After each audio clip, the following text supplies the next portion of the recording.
चुनाव के लिए हरियाणा में सियासी घमासान छिड़ी हुई है। यहाँ कांग्रेस के लिए अपनी एक राज्यसभा सीट बचाना काफी मुश्किल हो गया है। कांग्रेस अपने किले बचाने के लिए, अपने किले को बचाने के लिए विधायकों को रायपुर शिफ्ट कर चुकी है, मगर अब भी कांग्रेस में सब कुछ ठीक नहीं दिख रहा। पार्टी से नाराज चल रहे विधायक कुलदीप बिश्नोई ने कांग्रेस विधायकों से अपील की है कि वो वोट देते समय अपनी अंतरात्मा की सुने। बिश्नोई की अपील कांग्रेस की ओर और सांसें अटका चुकी है। ऐसे में अब कांग्रेस को अपने किले को बचाने के लिए और जद्दोजहद करनी पड़ेगी।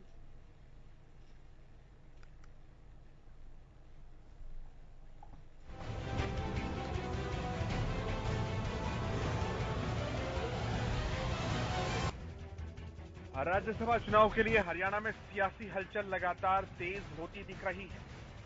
यहां कांग्रेस के लिए अपनी एक राज्यसभा सीट बचाना काफी मुश्किल हो गया है। पार्टी की तमाम कोशिशों के बावजूद अब राज्यसभा सीट हाथों से फिसलती हुई नजर आती है। पार्टी ने क्रॉस वोटिंग के डर से सभी विधायकों को छत्तीसगढ़ तक शिफ्ट कर दिया, लेकिन 3 विधायक लापता बताए जा रहे हैं, जो अब तक रायपुर के रिजॉर्ट नहीं पहुंचे। इनमें नाराज चल रहे विधायक कुलदीप बिश्नोई भी शामिल है। बताया जा रहा है हरियाणा कांग्रेस के विधायक कुलदीप बिश्नोई के अलावा किरण चौधरी और राव चिरंजीव रायपुर नहीं पहुंचे। इन तीनों विधायकों को लेकर पार्टी में हलचल जारी है। कोशिश है कि किसी भी तरह इन्हें मनाया जाए, क्योंकि अगर ऐसा नहीं हुआ तो ये तीनों विधायक कांग्रेस का खेल खराब कर सकते हैं, जिससे पार्टी के हाथ से राज्यसभा की सीट फिसल जाएगी।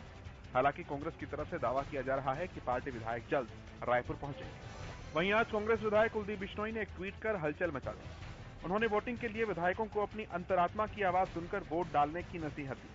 कुलदीप ने कहा कि अंतरात्मा की आवाज पार्टी से ऊपर होती है। उदय भान का हरियाणा कांग्रेस प्रदेश अध्यक्ष बनने से मेरी नाराजगी नहीं है, नाराजगी जनता की है, जो ये फैसला सही नहीं मानती। ये जनता की भावनाओं के अनुरूप नहीं है। वहीं निकाय चुनाव में अब भाजपा जसपा गठबंधन फिर से होने से जेजेपी पार्टी की कॉन्फिडेंस लेवल हाई है। ऐसे में राज्यसभा चुनाव के मैदान में उतरे निर्दलीय उम्मीदवार कार्तिकेय शर्मा के लिए जजपा फील्डिंग और अच्छे से सेट कर सकती है। जजपा महासचिव ने तो यहां तक कह दिया कि भूपेंद्र हुड्डा भी कार्तिकेय शर्मा के लिए ही वोट करेंगे। मुझे ये भी शक है कि भूपेंद्र सिंह हुड्डा जी भी कार्तिकेय जी के पक्ष में वोट डालेंगे। शक क्या कहूंगा इसको, तो मैं अच्छी बात कहूंगा, उनको डालना चाहिए। दरअसल हरियाणा कांग्रेस में लंबे समय से गुटबाजी हावी हो रही है। इसी की वजह से संगठन के पद खाली पड़े हैं। भूपेंद्र हुड्डा के करीबी को प्रदेश अध्यक्ष बनाए जाने के बाद कांग्रेस को यह डर है कि कहीं उनके खिलाफ गुट कुछ उल्टा न कर दे, जिससे कुमारी शैलजा और किरण चौधरी जैसे नेता बहुत खुश तो नहीं होंगे। ऐसे में अजय माकन के लिए राज्यसभा की राह आसान नहीं होगी। Bureau report, Haryana news.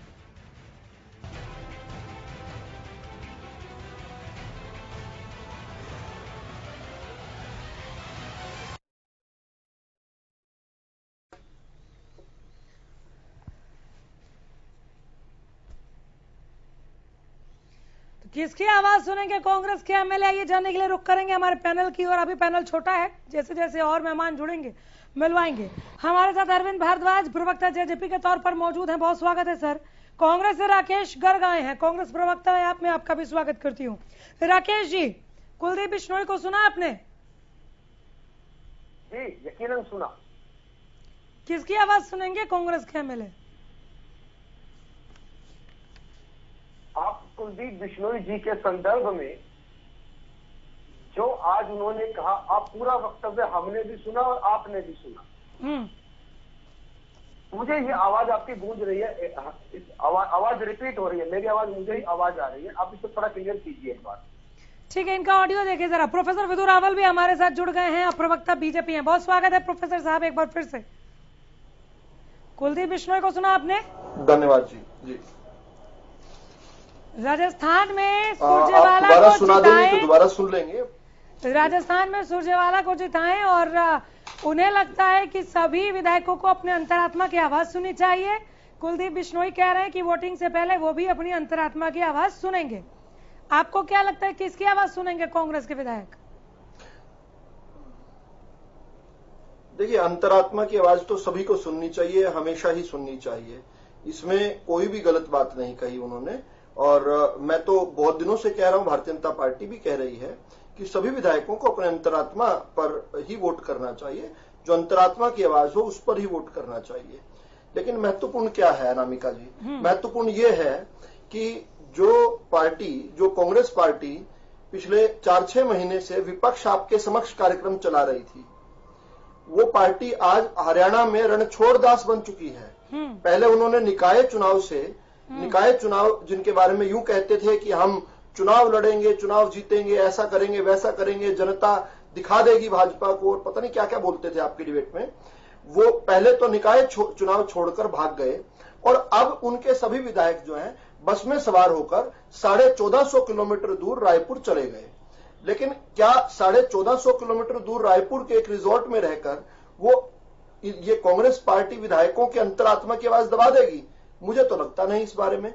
मुझे ऐसा लगता है कि भारतीय जनता पार्टी, जिस प्रकार से भारतीय जनता पार्टी का जो कैंडिडेट है कृष्णलाल पंवार जी, वो सेफ हैं, और जिस प्रकार से अब विपक्षी पार्टियां जो है, दूसरी विपक्षी पार्टियां हैं, वो एकजुट हो रही हैं एक आजाद उम्मीदवार के पक्ष में। भारतीय जनता पार्टी के पास भी बहुत सरप्लस वोट है। मुझे लगता है कि कांग्रेस की बौखलाहट साफ तौर पर बता रही है कि all is not well in their house, और वो ये चुनाव जो है नहीं जीत पाएंगे। मुझे उनकी बौखलाहट से कम यही आइडिया लगता है। ठीक है, हमारे साथ अरविंद भारद्वाज जी भी हैं। अरविंद जी, राज्यसभा चुनाव में हुड्डा साहब लाज बचा पाएंगे क्या कांग्रेस की?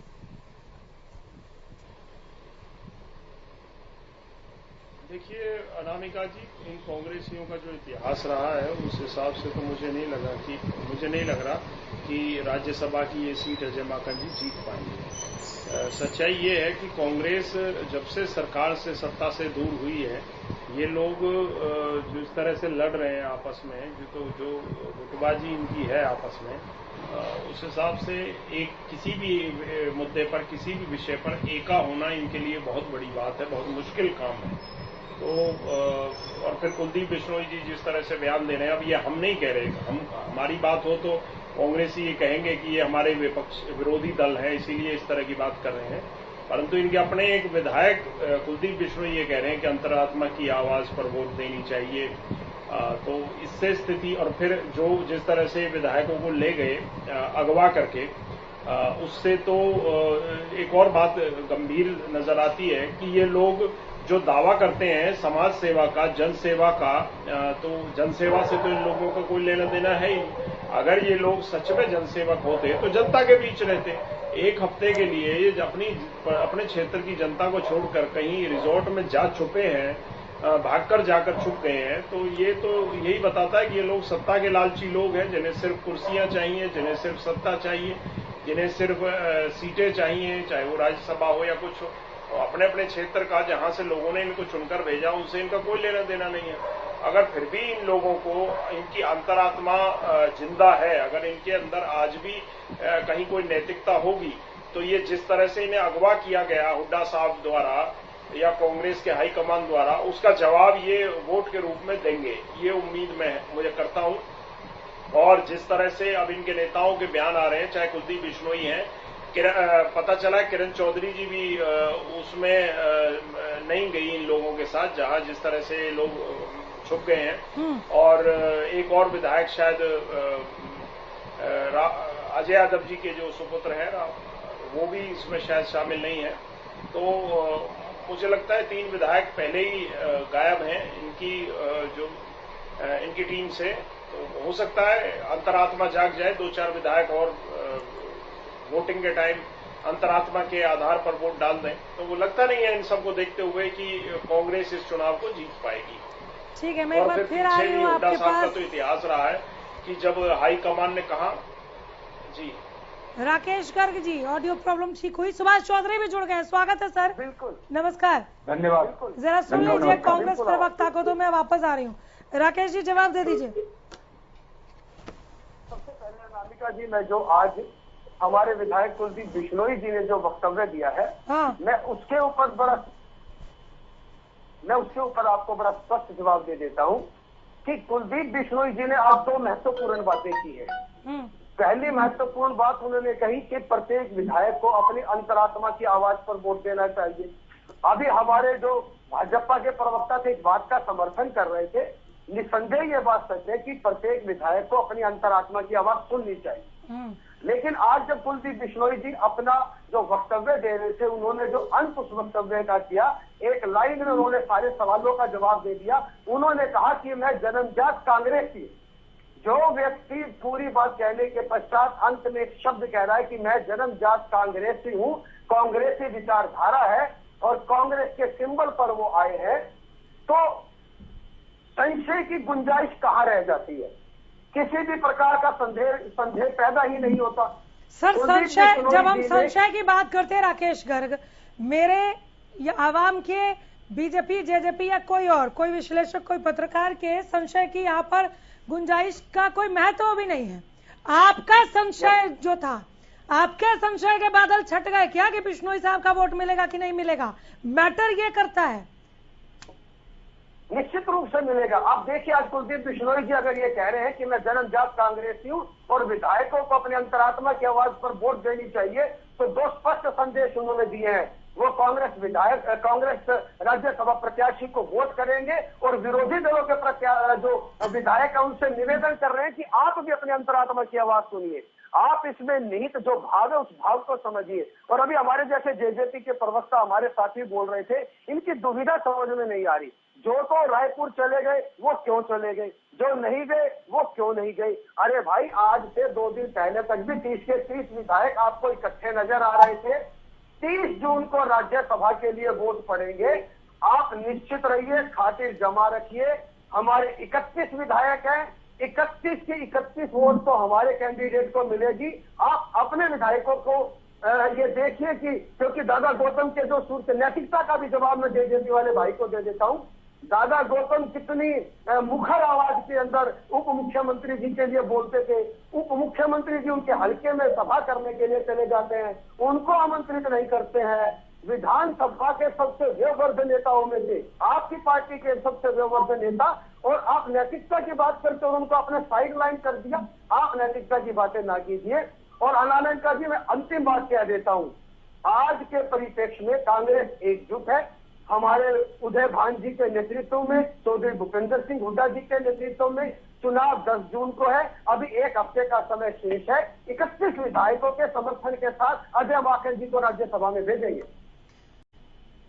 क्या यही मैसेज आप तक भी पहुंचा सुभाष चौधरी जी, जब कुलदीप बिश्नोई ने कहा कि राजस्थान में सुरजेवाला जी को जिता दीजिए और हरियाणा में अंतरात्मा को सुनिए?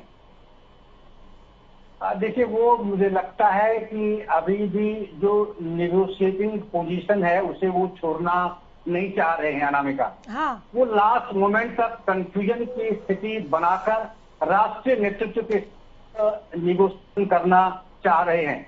और मुझे ऐसा लगता है, जब वो अपनी उक्ति के साथ, जैसा अभी राकेश गर्ग जी कह रहे थे कि वो इस बात को बारंबार दोहरा रहे हैं कि वो कांग्रेसी हैं और कांग्रेसी रहेंगे, कांग्रेस के सिंबल पर आए हैं, तो जाहिर सी बात है कि अंदर खाते कुछ न कुछ बात चल रही है राष्ट्रीय नेतृत्व से।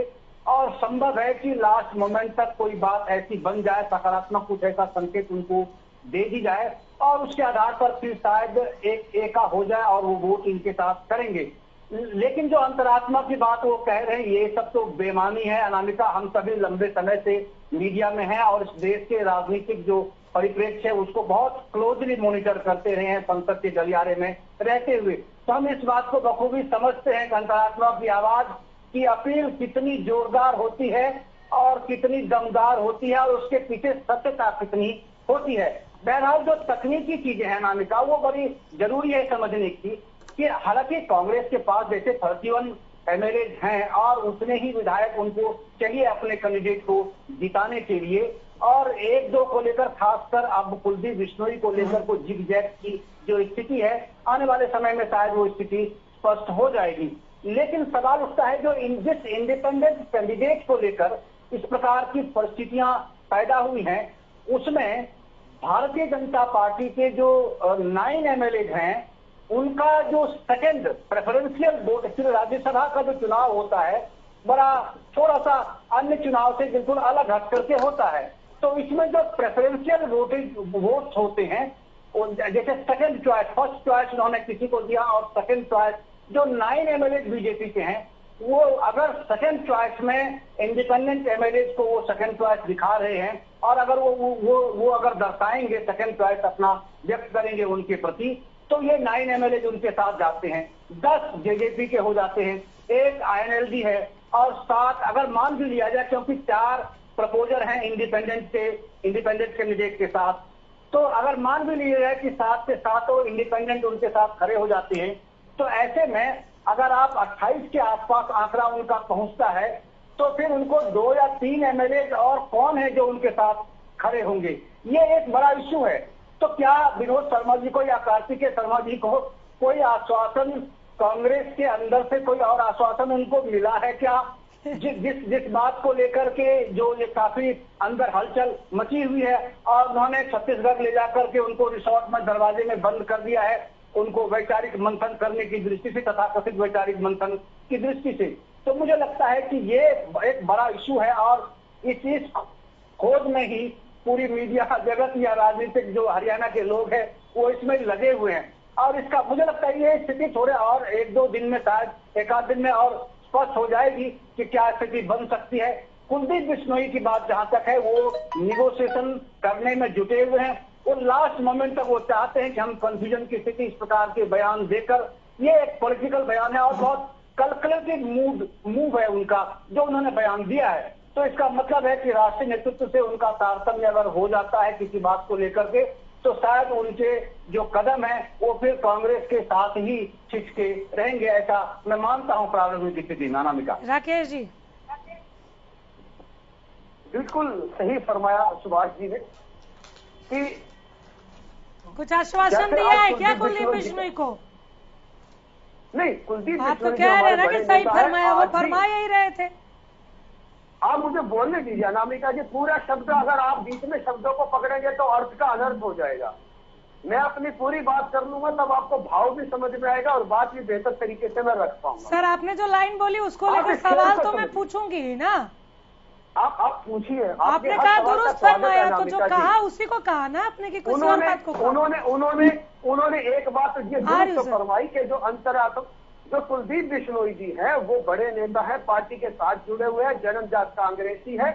और एक बात और देखिए, मैं साथ साथ इसको भी जोड़ देता हूँ, बड़ा परिवार है, बड़ी पार्टी है, तो ये जो छोटी छोटी बातें हैं ये होती रहती है। अब भाजपा के अंदर भी आप देखिए, राव इंद्रजीत जी है, दक्षिण हरियाणा के बहुत बड़े नेता हैं, अलग अलग प्लेटफॉर्म से बहुत बड़ी बड़ी बातें मुख्यमंत्री जी के लिए भी, शीर्ष नेतृत्व के लिए भी वो करते रहते हैं, लेकिन उसके बावजूद मैं कहूंगा कि वो पार्टी में बने हुए हैं। तो ये कोई बहुत बड़ी बात नहीं है, जहां परिवार बड़े होते हैं इस प्रकार की स्थितियां पैदा होती रहती है। लेकिन कुलदीप जी ने अपना स्टैंड बड़ा स्पष्ट कर दिया है, वो जन्म से कांग्रेसी है और अंत के अंदर आप देखना कि वो अजय माकन जी की जीत सुनिश्चित करने का कार्य ही करेंगे, इसमें किसी को कोई संदेह नहीं होना चाहिए।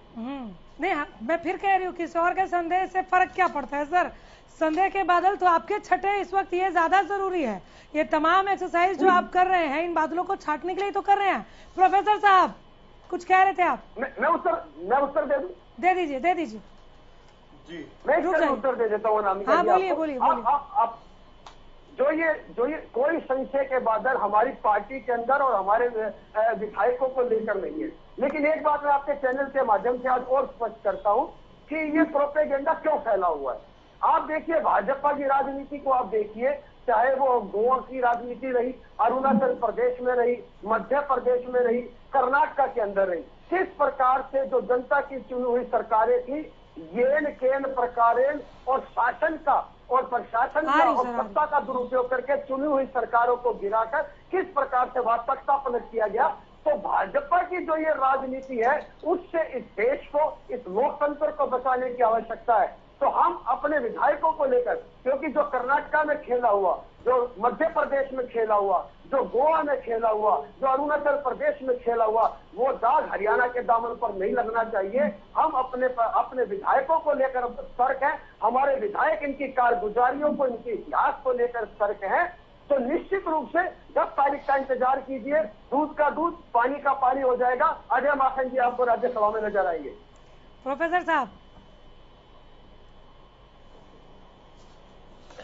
देखिए, मैं बड़ी गौर से सुन रहा था, इनकी इतनी सारी विरोधाभासी बातें हैं और इनकी बातों से ही पता चलता है। आपको भाजपा के प्रवक्ता की बात सुनने की भी आवश्यकता नहीं है, केवल इन्हीं की बात सुन लीजिए, यहीं से पता चल जाएगा कि किस प्रकार से मुझे बहुत इको आ रहा है, अगर इको फिक्स हो जाए तो चलिए,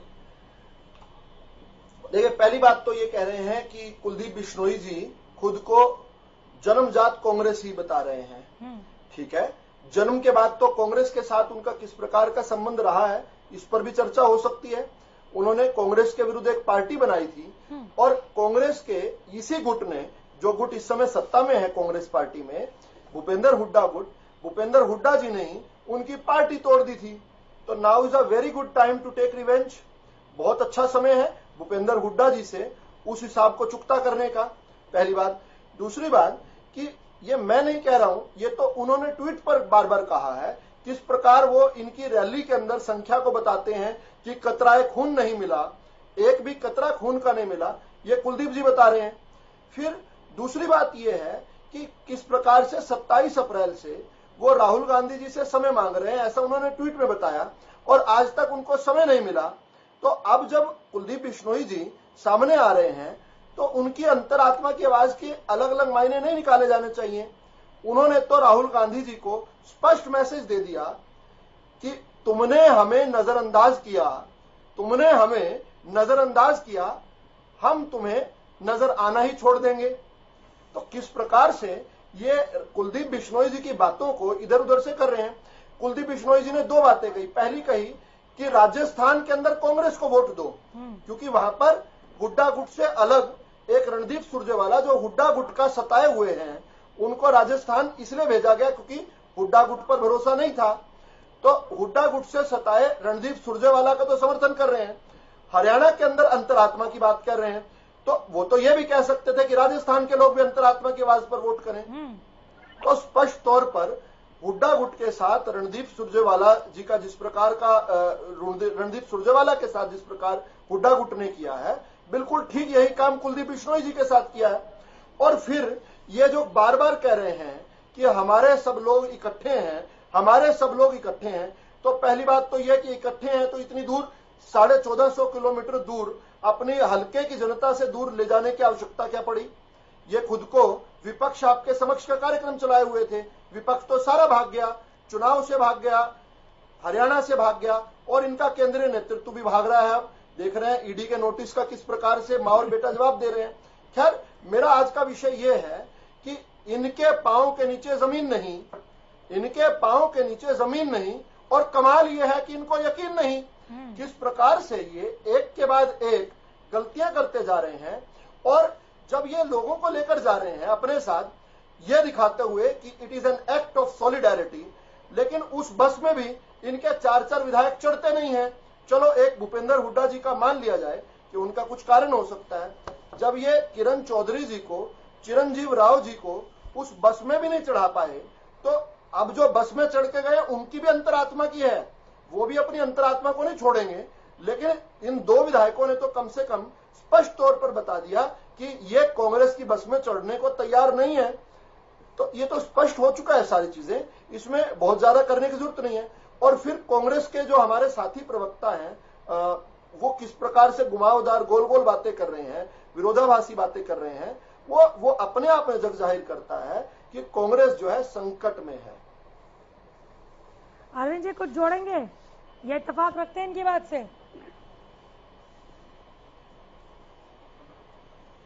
अनामिका जी, सबसे बड़ी बात तो ये है कि देखिए, कांग्रेस पार्टी को ही अपने विधायकों पर भरोसा नहीं है, इसीलिए तो उन्हें छुपाना पड़ा। ले गए उनको रायपुर और जहां भी रिजॉर्ट में ले जाकर नजरबंद कर दिया।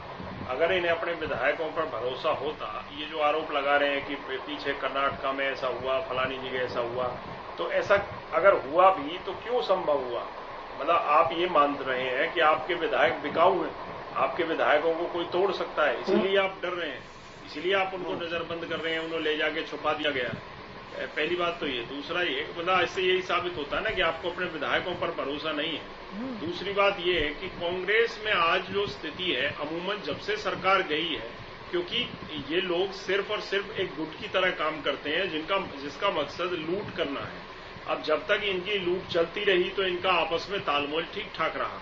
उसके बाद जैसे ही सरकार चली गई, इनमें झगड़े होने शुरू हो गए कि आखिर इस गुट का मुखिया कौन रहेगा, इस जो गिरोह है इनका मुखिया कौन रहेगा, लीड करेगा, इसको लेकर कुछ प्रॉब्लम आ रही है, हरियाणा प्रदेश का कभी कोई मुद्दा नहीं उठाया, तो इसी विषय पर इन्होंने लड़ाई नहीं लड़े।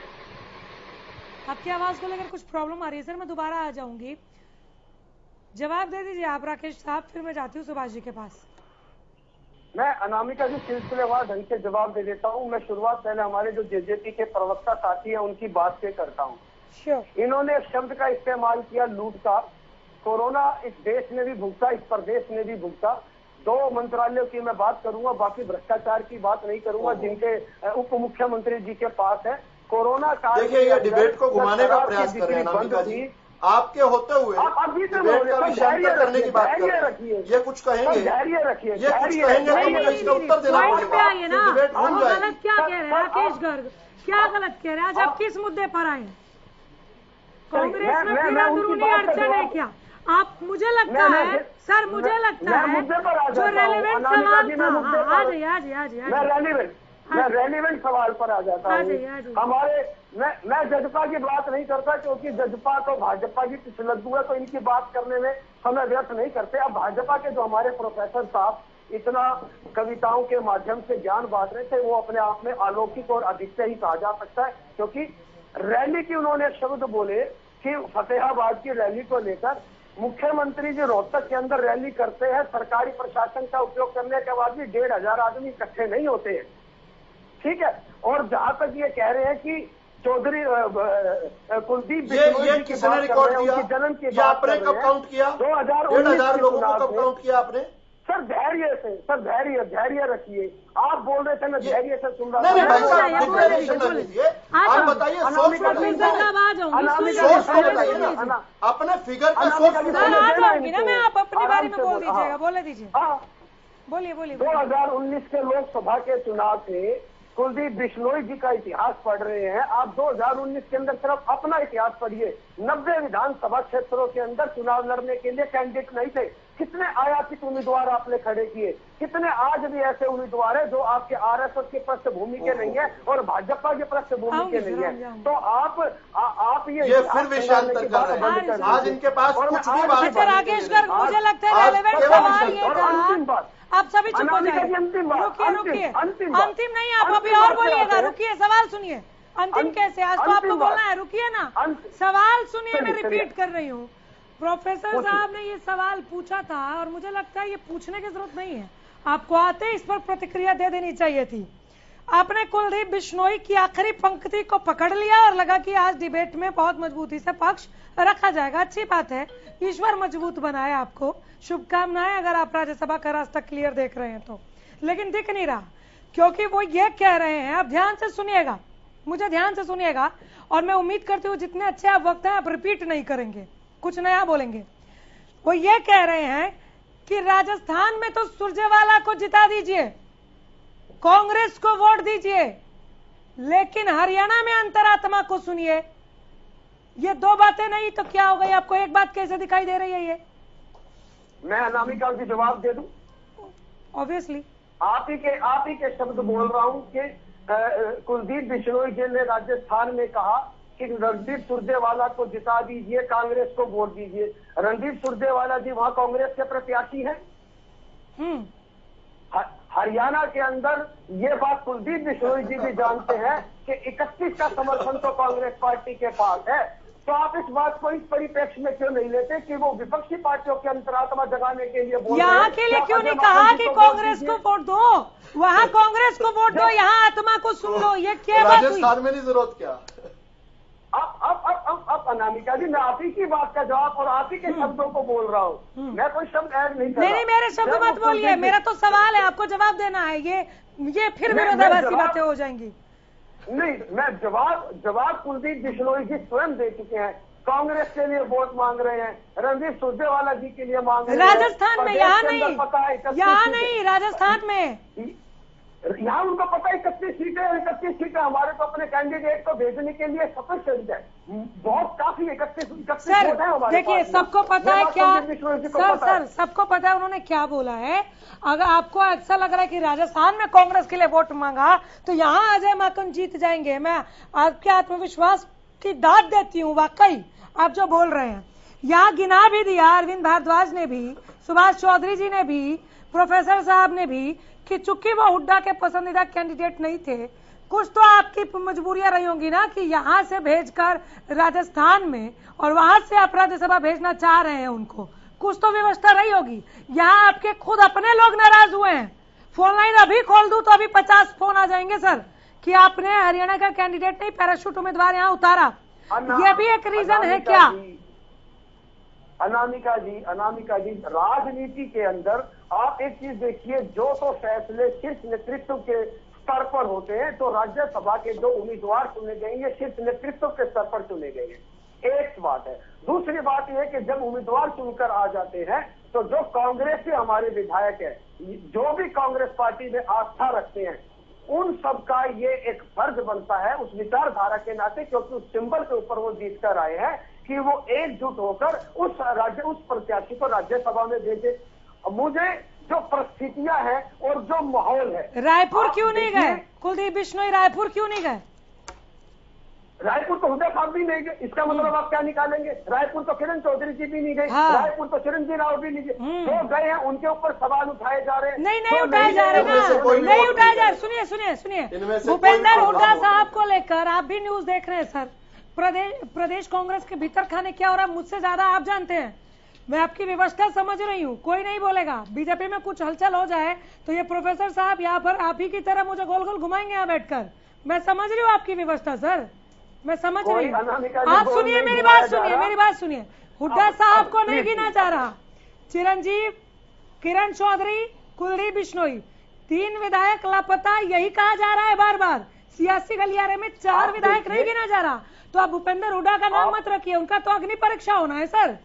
सबको समेट कर रख पाएंगे क्या रायपुर में भी? मैं अनामिका जी मैं उत्तर दे रहा हूँ, दीजिए। आप वरिष्ठ पत्रकार हैं, आपके पास अपने भी माध्यम होते हैं, लेकिन मैं फिर भी बता रहा हूँ, चिरंजीव राव जी का जन्मदिन है, तो आज उनका जन्मदिन, कल वो शिमला में थे, और 1 और 2 दिन के अंदर आपके बोल प्रभु पूरा करे वो आपको उनके साथ मिलेंगे। किरण चौधरी जी का स्वास्थ्य ठीक नहीं है, ये बात ये पब्लिक डोमिनियन के अंदर है, जो कि किरण चौधरी जी ने स्वयं कही है। तो स्वास्थ्य खराब है, आज और कल में प्रभु उनको शीघ्र स्वास्थ्य लाभ दे तो वो भी उनके साथ होंगे। अदरवाइज आप 5-7 दिन की इंतजार कर लीजिए। 31 विधायक आपको 10 जून को सारे सुभाष चौधरी सुभाष जी, ठीक है सुभाष जी। अनामिका जी, मैं एक बात से तो सहमत हूँ और मैंने पहले भी बहस में बातें कही हैं कि जो किरण चौधरी हैं और चिरंजीव राव हैं, ये अपना पॉलिटिकल सुसाइड बिल्कुल नहीं करेंगे। किसी भी कीमत पे क्रॉस वोटिंग की जो जहमत है वो नहीं उठाएंगे, ये रिस्क नहीं लेंगे। मैं ऐसा मानता हूँ अब तक के अपने राजनीतिक अनुभव के आधार पर मैं आपसे कह रहा हूँ। बस आप आ रही हो, इनको सुन लीजिए। रही बात जो कुलदीप बिश्नोई की बात, क्योंकि हमारी चर्चा का केंद्र बिंदु बारंबार कुलदीप बिश्नोई बन रहे हैं, मैं ये कह रहा हूं उनके लिए बारंबार ये बातें कही जाती हैं कि अंतरात्मा की आवाज पर वो वोट करेंगे, और उन्होंने भी इस प्रकार की अपील की है। मैं ये सवाल खड़ा करता हूं कि आखिर कुलदीप बिश्नोई किस प्रकार का विश्लेषण करेंगे अगर अपनी अंतरात्मा में वो अगर टटोलेंगे। मैं बहुत लंबा हरियाणा की राजनीति में पीछे नहीं जाना चाहता, थोड़ा सा रिव्यू कर रहा हूं मैं अपने आपके दर्शकों की दृष्टि से, कि अगर आप जब भूपेंद्र सिंह हुड्डा जी मुख्यमंत्री बने थे उस वक्त विनोद शर्मा जी की क्या भूमिका रही थी भजन लाल जी को चीफ मिनिस्टर नहीं बनने देने में, या उनके फैमिली के मेंबर को चीफ मिनिस्टर नहीं बनने देने के परिप्रेक्ष्य में। और उसके बाद या उससे पहले की बात मैं आपको बता रहा हूं कि अंतरात्मा की आवाज अगर वो आप अपनी विश्लेषण करेंगे तो उनको ये भी सोचना पड़ेगा कि भारतीय जनता पार्टी के साथ भी उन्होंने एक बार गठबंधन किया हजका के रूप में, और उसके बाद उनका अनुभव कितना खट्टा रहा है, कैसे एक तरफा भारतीय जनता पार्टी ने उनको दरकिनार कर दिया और बिल्कुल ही उनके अस्तित्व को ही नकार दिया है। तो उसी तरीके तीसरी बात मैं आपको बता रहा हूं कि जिस इंडिपेंडेंट कैंडिडेट को जेजेपी या आईएनएलडी के लोग उनको सपोर्ट कर रहे हैं, जेजेपी और आईएनडी के लोगों के साथ परंपरागत उनका कैसा राजनीतिक जुड़ाव रहा है, हिसार और भिवानी क्षेत्र जहां उनका परंपरागत उनका असर रहता है, तो क्या वो उस कैंडिडेट के साथ जाना पसंद करेंगे? क्या उनकी अंतरात्मा इस बात को अलाउ करेगी कि आप जेजेपी और आईएनडी समर्थित कैंडिडेट के साथ आप जाएंगे जिनसे सीधा टक्कर परंपरागत ट्रेडिशन आपके 2-3 पीढ़ियों से आपके क्षेत्र में होता रहा है? तो मुझे ऐसा लगता है कि अगर इन सारे सवालों पर शायद कुलदीप बिश्नोई गंभीरता से अगर सोचेंगे तो शायद वो हाथ के साथ ही रहेंगे। मुझे ऐसा लगता है, मेरा अपना विश्लेषण ऐसा कहता है। बाकी राजनीति में कुछ कहा नहीं जा सकता कि राजनीति में वो किसी के कदम भी लड़खड़ा सकते हैं। बड़े बड़े लोगों के कदम लड़खड़ाए हैं इस भारतीय लोकतंत्र में, तो इसलिए कुछ ऐसा नहीं कहा जा सकता पक्का। लेकिन मेरा विश्लेषण ये कहता है, अंतरात्मा की आवाज की बात जब हो रही है तो वो भाजपा के साथ गठबंधन, उसको भी याद करेंगे, और जेजेपी आईएनएलडी के साथ उनका परंपरागत किस तरह का राजनीतिक खींचतान रहा है उसको भी वो याद करेंगे। ठीक है सर, ठीक है, ठीक है, मैं दोबारा आ जाऊंगी। प्रोफेसर साहब कुछ कह रहे हैं। विनोद शर्मा के साथ जो उनका रहा है इक्वेशन, उसको भी वो जरूर याद करेंगे। मैं आ जाऊंगी प्रोफेसर साहब। सुभाष जी कुलदीप बिश्नोई जी का फोन नंबर ले लीजिए, उनको फोन पर कन्विंस कर दीजिए सारे तर्क देकर, ठीक है। अब मुझे इनकी सारी बातों का एक बार पोस्टमार्टम चलिए madam, Don't cross your limit, please don't advise me. You are not of such status that you can advise me. आराम से बात। You are not of such status, so please don't advise me. Don't advise me, Mr. Rawat. Subhash ji आज This is my analysis only. ठीक है, This is my analysis only. मुझे This is my only analysis. Subhash ये जी, मेरा केवल विश्लेषण है। बिल्कुल ये केवल विश्लेषण था। प्रोफेसर साहब वाकई ये केवल विश्लेषण था। आप उतना राजनीतिक उतना स्टेटस आप नहीं रखते हैं जिससे आप मुझे एडवाइस कर सके। हो गए, शांत हो गए, ये मेरा विश्लेषण था। ये मेरा विश्लेषण था। ठीक है सुभाष जी, आप मुझे एडवाइस न करें। ठीक है आप मुझे एडवाइस न करें। इन्होंने अपना हो गया विश्लेषण ना, किया था। हो गया। पानी पीजिए। पानी तो आप पिएंगे, आपको समझ में आ जाएगा आने वाले 8 और 10 तारीख को जब चुनाव होगा तो समझ में आपको पिला दूंगा मैं पानी। अच्छा लड़ना चाहते हैं क्या? आप पक्ष में नहीं। अनामिका जी, मैं पक्षपातपूर्ण अनामिका जी, अगर मैंने राजनीतिक रिव्यू कर दिया, मैंने उनको बोल दिया। अरे चुप हो जाइए, मुझे करने दो। आपके विश्लेषण का विश्लेषण कर रहा हूं। राजनीतिक घटनाक्रम जो है उसको याद दिला दिया।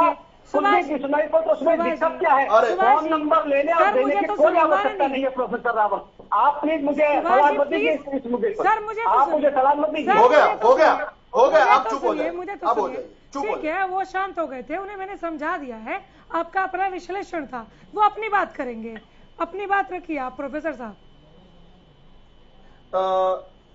नहीं, मुझे विश्लेषण की भी कुछ विश्लेषण करने पड़ेंगे और इनको इतना बौखलाना नहीं चाहिए था। ऐसा लगा जैसे दाढ़ी में कोई तिनका निकल आया।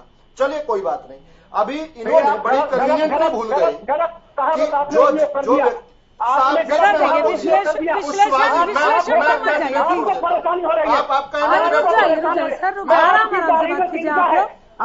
गाड़ी में तिनका है। अनामिका जी, ये मेरे से लड़ना। सुनिए प्रोफेसर साहब, सुभाष जी एक सेकेंड सर, मुझे 1 मिनट बोलने दीजिए प्लीज। सुभाष जी एक सेकेंड सर, एक सेकेंड आराम से। प्रोफेसर साहब मुझे 10 सेकेंड और दीजिए ना मुझे। आराम से बात कीजिए आप लोग प्लीज।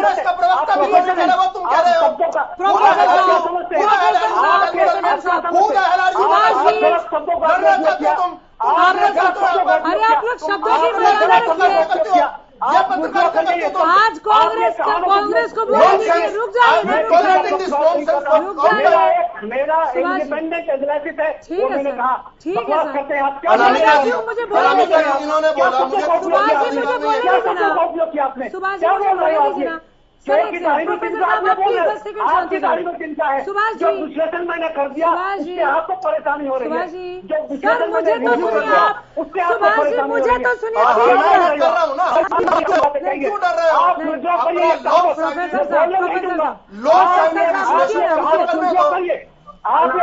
प्लीज एक एक करके बात कीजिए। 10 मिनट वेस्ट हो गया। आपने गलत शब्द का उपयोग कर दिया। ये लोग दर्शक देख रहे